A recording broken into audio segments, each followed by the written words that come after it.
On nous a promis une Algérie nouvelle. Un État plus transparent. Une économie plus forte. Une rupture avec les anciennes pratiques. Mais plusieurs années après l'arrivée de Abdelmadjid Tebboune au pouvoir, est-ce que le changement est réel?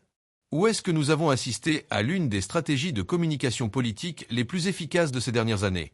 Tebboune a-t-il réussi à devenir le meilleur président de l'histoire de l'Algérie? Aujourd'hui, on va décortiquer le vrai bilan. Juste avec les faits, et ce qu'il révèle vraiment. Et vous allez voir que la réponse est plus complexe qu'on ne l'imagine. Quand Abdelmadjid Tebboune arrive au pouvoir en décembre 2019, le pays sort d'une période de tension intense après le Irak. Le message est clair. Moralisation de la vie politique. Lutte contre la corruption. Relance économique. Nouvelle constitution. Sur le plan institutionnel, une nouvelle constitution est adoptée en 2020. Des figures de l'ancien système sont poursuivies en justice. Des procès pour corruption marquent l'opinion publique. Sur le plan économique, l'Algérie bénéficie d'un facteur déterminant, la remontée des prix des hydrocarbures à partir de 2022. Les réserves de change remontent.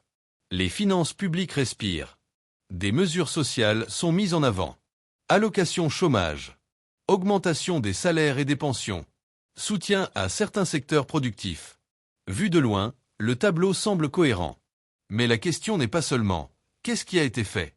La vraie question est « qu'est-ce qui a réellement changé en profondeur ?» Oui, il y a eu des décisions fortes. Mais beaucoup d'améliorations économiques sont liées au contexte international, pas uniquement à des réformes structurelles internes. Quand les prix du pétrole montent, l'Algérie respire. Quand ils baissent, la pression revient. Autrement dit, a-t-on transformé le modèle économique? Ou a-t-on optimisé une période favorable? Sur le plan politique, la stabilité est revenue. Mais la participation électorale reste faible. La confiance populaire est-elle réellement restaurée ou simplement apaisée? Et c'est ici que l'analyse devient plus subtile. Le point central du bilan de Tebboune n'est peut-être pas économique. Il est psychologique.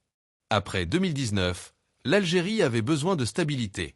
Et le pouvoir a compris une chose essentielle. Avant de transformer en profondeur, il fallait rassurer.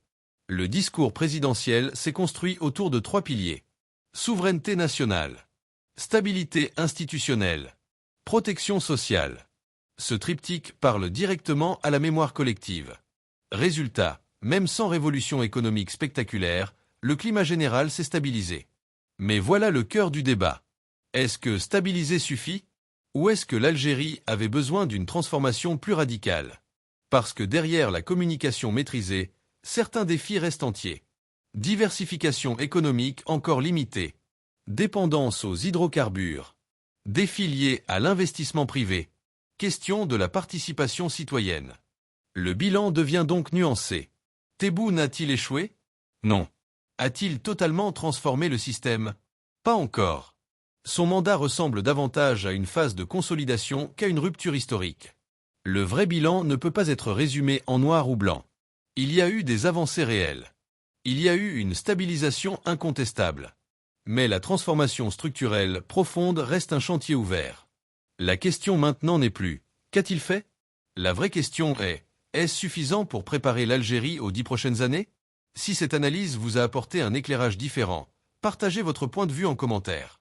On se retrouve très vite pour une prochaine analyse.